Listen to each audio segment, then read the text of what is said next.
이제 다윗은 나단 선지자의 충고를 아주 잘 받아들여서 이제 밧세바를 다시 불러요. 그리고 솔로몬을 왕위에 앉히겠다고 맹세하는 것을 볼 수가 있습니다. 이제 밧세바를 다시 부르라 그러죠. 그러니까 그 옛날에는 왕 앞에 함께 할 수 있는 사람들은 왕이 허락을 받은 사람들이어야만 했던 거죠.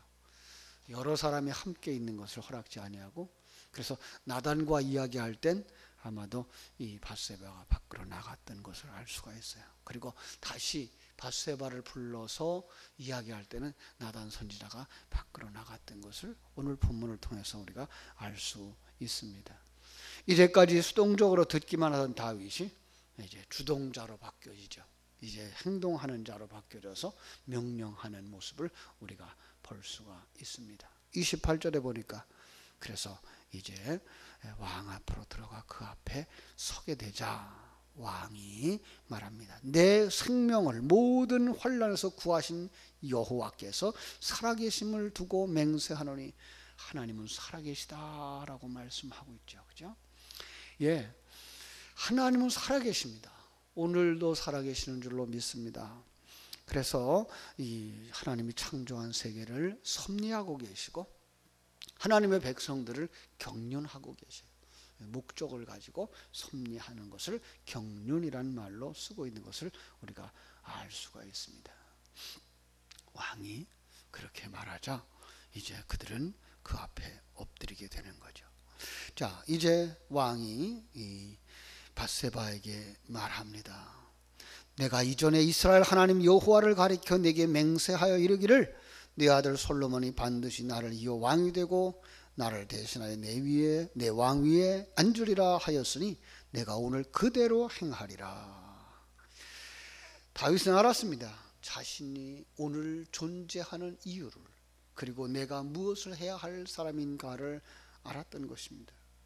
그리고 거기서 아주 맹세를 합니다. 내 생명을 모든 환난에서 구하신 여호와, 구원의 하나님 뿐만 아니라 영원히 살아계시며 역사를 주장하시고 환경을 주장하시고 개인들의 인생의 생사화복을 주관하시는 그 하나님이 임마누엘 하셔야만 된다는 사실. 다윗이 지금까지도 그 사명을 감당해 온 것은 바로 그 하나님이 세워주셨고 함께 하셨고 그리고 여기까지 인도해 주셨다는 사실을 너무나 잘 알며 그것을 신앙의 고백처럼 이야기하고 있는 것입니다. 수많은 환난을 속에서도 구원해 주신 하나님, 변하지 않는 약속의 하나님, 신실하신 그 하나님을 이제 언약하면서 그분의 계획과 그분의 열심에 의해서 그분이 살아계신 한 솔로몬이 왕이 될 것이다 라고 후계자 선언을 했다라고 볼 수가 있을 것입니다. 그렇습니다. 우리는 굉장히 지금 염려 속에 살아가고 있습니다.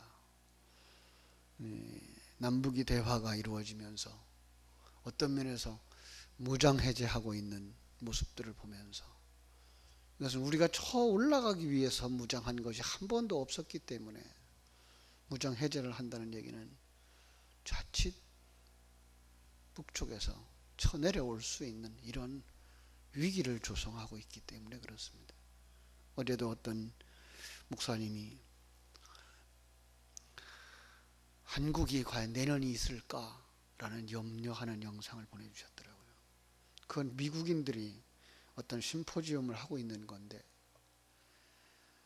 너무나 지금 걱정하지 아니하고 무장해제하고 있다는 거예요. 아주 나쁜 평가를 하면 김정은의 심부름꾼 노릇하고 있다는 거예요.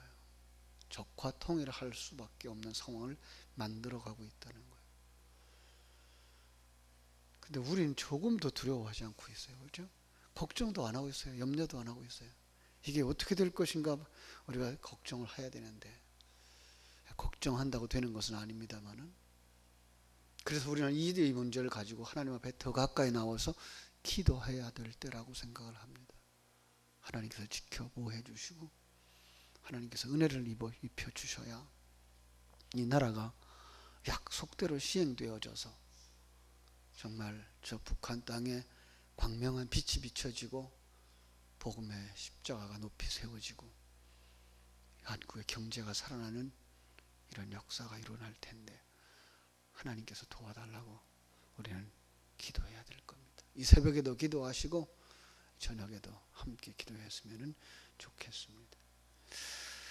하나님이 살아계신다는 사실 우리는 누구보다도 더 잘 압니다. 그러나 우리가 실수하면 역사 속에 이스라엘 속에 있었던 것처럼 아수르에 의해서 멸망될 수도 있고 바벨론에 의해서 포로되어질 수도 있는 겁니다. 물론 그 속에 하나님의 사람들이 만들어져 가는 건 분명합니다만 그럼에도 불구하고 살아가는 환경들은 우리들이 어떻게 하느냐에 따라서 하나님이 그 결과를 주시는 것도 우리가 볼 수 있어야 될 것입니다. 다윗은 그래서 그 하나님의 약속에 근거한 것, 그 하나님이 주신 계시 거기에 근거해서 이렇게 말합니다. 30절. 내가 이전에 이스라엘의 하나님 여호와를 가리켜 내게 맹세하지 않았느냐? 네 아들 솔로몬이 반드시 나를 이어 왕이 되고 나를 대신하여 내 왕위에 앉으리라 하였으니 내가 오늘 그대로 하리라. 역대상 22장에 가보면 다윗 왕은 성전 문제를 건축 문제를 놓고 기도하던 중에 솔로몬에 대한 하나님의 계시를 받았습니다. 네 아들 솔로몬이 성전을 건축할 거야. 네 아들 솔로몬의 나라가 평안하게 될 거야. 그래서 그 이야기를 이제 밧세바에게 약속했고 그 이야기를 선지자 나단도 들어서 알고 있었던 겁니다. 내가 오늘 그대로 행하리라. 하나님의 사람들이 가져야 되는 그 마음의 중심이죠. 하나님이 말씀하셨으니 하나님께서 이루실 거야. 하나님과 약속한 일이니까 하나님께서 이루도록 하실 거야 라는 참으로 신실한 믿음의 표시라고 말합니다. 이 단어 속에 우리가 번역하지 아니한 단어가 하나 있어요. 이 문장 속에 30절 속에 거기 키라는 단어인데 이게 3번 나와요. 진실로라는 말이고 정령이라는 말이에요. 지금 강조하고 있는 이 내용이 강조되어지고 있는 거죠. 반드시 이루어질 거야. 하나님의 지시한 내용을 따라서 순종하니까 라는 이야기가 들어가는 겁니다. 밧세바가 감지덕지하죠. 그 약속대로 이루어지게 하옵소서. 다윗 왕은 만세수를 하옵소서. 감사의 표시를 함과 왕의 존엄을 받아서 그대로 이루어지기를 소원하는 모습입니다. 이제 그러자 다윗 왕은 다시 제사장 사독과 선지자 나단과 여호야다의 아들 브나야를 부르게 합니다. 그러자 그들이 왕 앞에 올라오는 거죠. 하나님의 명령을 아는 자들입니다. 하나님의 명령에 순종하는 자들입니다. 뿐만 아니라 솔로몬을 왕으로 세우는데 도움이 될 수 있는 사람들이었습니다. 그래서 그들을 다윗은 불러서 이제 솔로몬을 왕으로 세우는 일을 하게 하는 거죠. 그런데 여기 보면 아주 재미있는 사람들이 표현되어 있죠. 제사장 사독과 선지자 나단과 그리고 브나야입니다. 여호야다의 아들 브나야입니다. 제사장, 선지자, 그들은 하나님의 대관식에 꼭 필요한 사람들이었습니다. 기름 부어 세워야 되어지고 이 사실을 선포할 수 있는 사람이 되어져야 되기 때문에 그렇습니다. 뿐만 아니라 솔로몬의 경호를 맡은 사람들이 있어야 될 것은 분명했습니다. 왜냐하면 지금 솔로몬을 왕으로 세우지 아니하려고 하는 여호야다가 있었기 때문에 그렇습니다. 왕이 그들에게 말합니다. 너희는 너희 주의 신하들을 데리고 내 아들 솔로몬을 내 노새에 태우고 기혼으로 인도하여 내려가라. 주의 신복들입니다. 구체적으로 지금 이 38절에 가보면 그래서 제사장 사독과 선지자 나단과 여호야다의 아들 브나야와 그리고 그렛 사람 블랙 사람이 내려가는 모습을 봅니다. 그죠? 그렛 사람과 블렛 사람으로 구성된 다윗 왕의 근위대라 이렇게 해석하는 학자들이 많습니다. 그렇습니다. 바로 솔로몬을 경호해야 될 사람들이죠. 그리고 어떤 면에서 지금 전쟁이 일어날 수도 있는 그런 상황이죠. 그래서 그에게 이 다윗 왕의 노새에 태우라. 다윗 왕의 노새. 왜 말이 아니고 노새일까요? 말은 전쟁의 상징이고요. 노새는 평화의 상징이기 때문에 그렇습니다. 나의 노새입니다.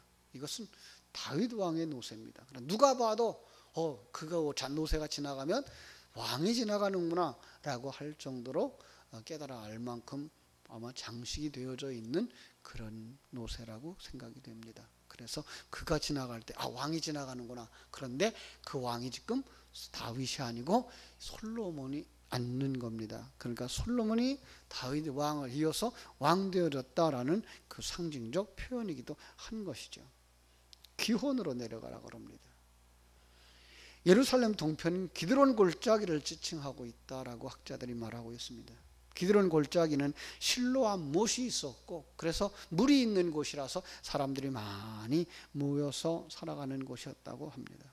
그리고 거기는 그 에느로겔 지역과 멀지 않은 거리, 다윗이 그걸 통해서 다 그 아도니아의 음모를 폭로하고 아도니아의 그 음모를 폐쇄시키려고 일부러 그 장소를 택했다라고 보게 되는 겁니다. 거기서 제사장 삼독과 선지자가 해야 할 일이 있습니다. 34절이 그 이야기를 선포합니다. 거기서 제사장 사독과 선지자 나단은 그에게 기름 부어 이스라엘 왕을 삼고 너희는 뿔나팔을 불며 솔로몬 왕은 만세수를 하옵소서 하고 그를 따라 올라오라. 그가 와서 내 왕위에 앉아 나를 대신하여 왕이 되리라. 내가 그를 세워 이스라엘과 유다 통치자로 지명하노라 라고 말씀하는 것입니다. 기름을 부으라 라고 하는 것, 왕의 대관식에 있어서 빠질 수 없는 것이죠. 성경에 기름 부은 자들은 세 종류의 사람들이 있었죠. 왕을 세울 때 기름 붓고, 제사장을 세울 때 기름 붓고, 선지자를 세울 때 기름 붓습니다. 이것은 신약으로 오면서 이것이 바로 예수의 삼직으로 이렇게 기록되어지죠. 다시 말하면 이것은 하나님의 삼직이죠. 하나님이 왕이시고 하나님이 제사장이시고 하나님이 선지자고 그 하나님이 하나님의 백성들을 통치하는 왕인데 그걸 이 땅에 있는 계시의 도구들로 삼은 왕, 제사장, 선지자들에게 기름 부어서 그들이 왕의 대리자의 역할을 하도록 했다라는 것을 우리는 알게 되는 겁니다.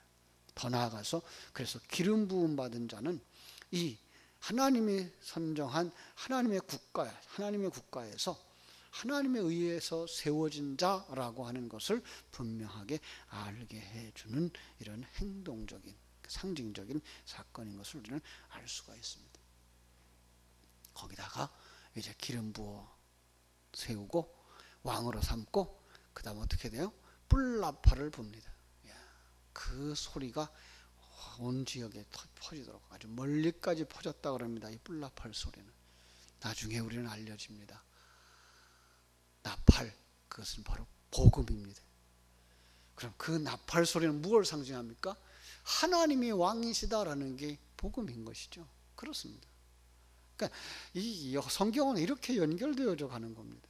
지금 다윗을 이어서 솔로몬이 왕 되어지는 것만 이야기하고 있는 것이 아니라 그것이 복음 안에 들어가서 하나님의 그 복음 속에는 너희가 왕이 아니고 아도니아가 왕이 아니고 솔로몬이 왕이야 라고 말하는 것처럼 너희가 왕이 아니고 하나님이 왕이야 라고 선언한 것, 이것이 복음인 것입니다. 그가 창조자야, 그가 섭리자야, 그가 경륜자야, 그가 지금 우리와 함께 하고 있는 거야. 그분이 우리의 나라를 다스리고 그분이 우리를 인도하고 계신 거야. 그분이 우리를 하나님의 백성들로 재창조하고 있는 거야 라고 선언하는 것, 이것이 복음인 것을 우리는 알게 됩니다. 이 나팔 소리, 요한계시록에 가면은 이제 일곱인 일곱 나팔, 일곱 대접 속에서 나팔 소리, 역시 복음입니다. 복음에 의해서 옛사람들이 부서지고 무너지고 사단이 멸망되어지고 그 속에서 하나님의 사람들이 완성되어져 14만 4천으로 등장하는 모습을 우리가 또 보게 되는데, 바로 그것이 장차 몇십 년, 몇백 년 후에 일어날 일이 아니라 온 역사 속에 하나님의 백성들을 만드시는 하나님의 일하심. 그래서 그 요한계시록을 받아들였던 많은 사람들이, 지금 이 환란 속에서도 하나님은 우리를 만들고 계시구나, 하나님이 우리를 위하여 이 나라를 다스리고 계시는 거구나, 이 환경을 다스리고 계시는 것을 알았어요. 그러면 그들은 뭐예요? 편안할 수 있는 거죠. 평강을 누릴 수 있는 거죠. 감사할 수 있는 거죠. 그리고 그 속에서 하나님의 사람답게 살아가고 하나님의 사람답게 죽어가는 것이죠. 바로 그것이 요한계시록의 모습이고, 우리가 지금 그 삶을 살아야 되는 것이 바로 이 나팔 소리에 들어있는 깊은 의미라는 것을 알게 되는 것입니다. 결론적으로 35절, 그를 따라 올라가서 그가 와서 내 왕위에 앉아 나를 대신하여 왕이 되리라. 내가 그를 세워 이스라엘 유다의 통치자, 그죠? 통치자로 지명하였노라. 온 이스라엘의 주권자됨을 선포하라는 것입니다. 그러자 여호야다의 아들 브나야가 주께 대답합니다. 아멘, 아멘. 내 주 왕의 하나님 여호와께서도 이렇게 말씀하시기를 원합니다. 아멘. 하나님의 승인을 요청하는 말이 아니라 말씀하시면 꼭 이루어지는 하나님의 말씀처럼 다윗 왕이 선포한 그 말씀대로 선포되어지고 성취되어지기를 원합니다라는 강한 소망이 거기에 덧붙여 있는 거예요. 그죠? 더 나아가서 이 브나야는 간절한 소망을 37절에서 드러냅니다. 또 여호와께서 내 주 왕과 함께 계심같이 솔로몬과 함께 계셔서 그의 왕위를 내 주 다윗 왕의 왕위보다 더 크게 하시기를 원합니다. 자녀들의, 부모님들의 소원, 부모님들의 기쁨은 무엇입니까? 자녀가 자기보다 더 잘 되는 것이죠. 다윗 왕을 위로하는 이 브나야의 소리를 우리는 들을 수가 있습니다. 하나님께서 말씀하신 것처럼 이루어지기를 원하며, 하나님이 솔로몬과 함께 계시기를 원하며, 솔로몬의 왕위가 다윗의 그보다 더 위대해지기를 바라서 그를 세우신 부모님 다윗 왕의 마음이 흡족해지기를 원하고, 그 나라가 평안하기를 원하고 간절한 소원이 이루어지기를 원했는데, 사실 역대하에 가서 보면 우리는 솔로몬의 시대가 정말 평안에 이루어졌고, 한 걸음 더 나아가서 그가 다윗 왕의 간절했던 소원, 성전을 완성하게 되는 것을 우리가 볼 수가 있습니다. 여러분, 오늘 본문을 통해서 우리는 이 상황을 만들어내시고 이 상황을 통해서 오늘 우리에게 말씀하시는 그 하나님을 뵙고 돌아가야 됩니다. 그 하나님은 전능하신 하나님이고, 그 하나님은 약속하신 하나님이고, 약속하신 그 약속을 반드시 이루시는 하나님, 우리에게 향하신 하나님의 그 약속들이 오늘 이 시대 속에서, 우리의 상황 속에서, 우리의 인생 속에서 그대로 이루어질 것을 바라다 보고 그분을 더욱더 의지하는 여러분 되어지기를 주님의 이름으로 축원합니다. 기도하겠습니다. 하나님 우리 아버지,